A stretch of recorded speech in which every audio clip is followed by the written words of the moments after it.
Hello YouTube and welcome to Zilver Gaming. This is a show where I'll be talking about games that I felt have left an impact on me. And they can be both good and bad games, however I felt like starting us off with a good one. Now this is a Christmas episode and that's why I picked a game that really got me into the Christmas mood.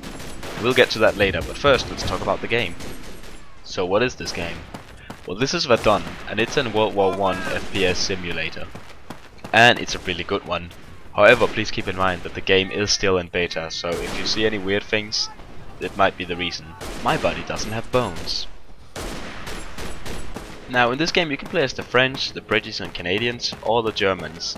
I personally prefer the Germans, but that's because I'm a huge fan of the Mauser rifle. Also, I've always felt like the German language is perfect for military use.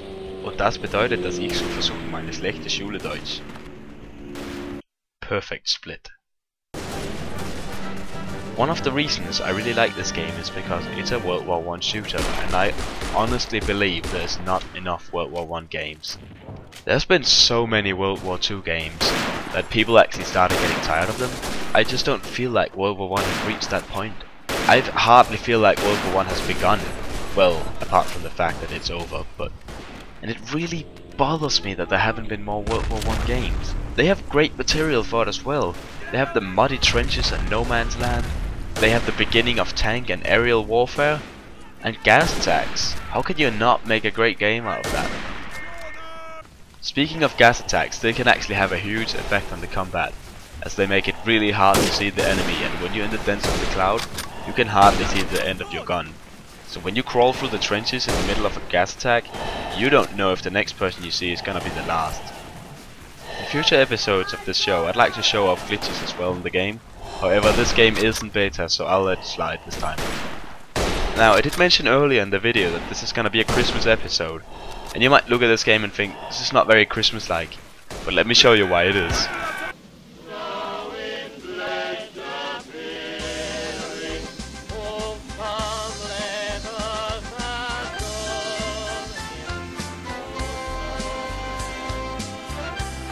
Yep, they've added the Christmas Truce.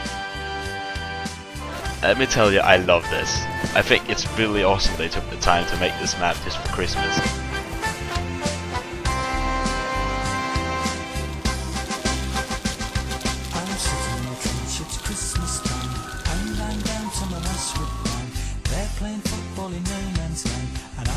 In this map you play football and throw snowballs at each other instead of shooting each other. And it adds a really great feeling. I don't know, it's just if it's just me, but there's something about this friendly game now. Then when you get back to the muddy trenches, I don't know, it's just me, I think. It's really great. I love this map, and I don't know many other games that actually does something like this just for a seasonal thing. It's amazing. Alright, well that will be that for this episode. Next time we're going back to 1997. So Merry Christmas or Happy Holidays and a Happy New Year.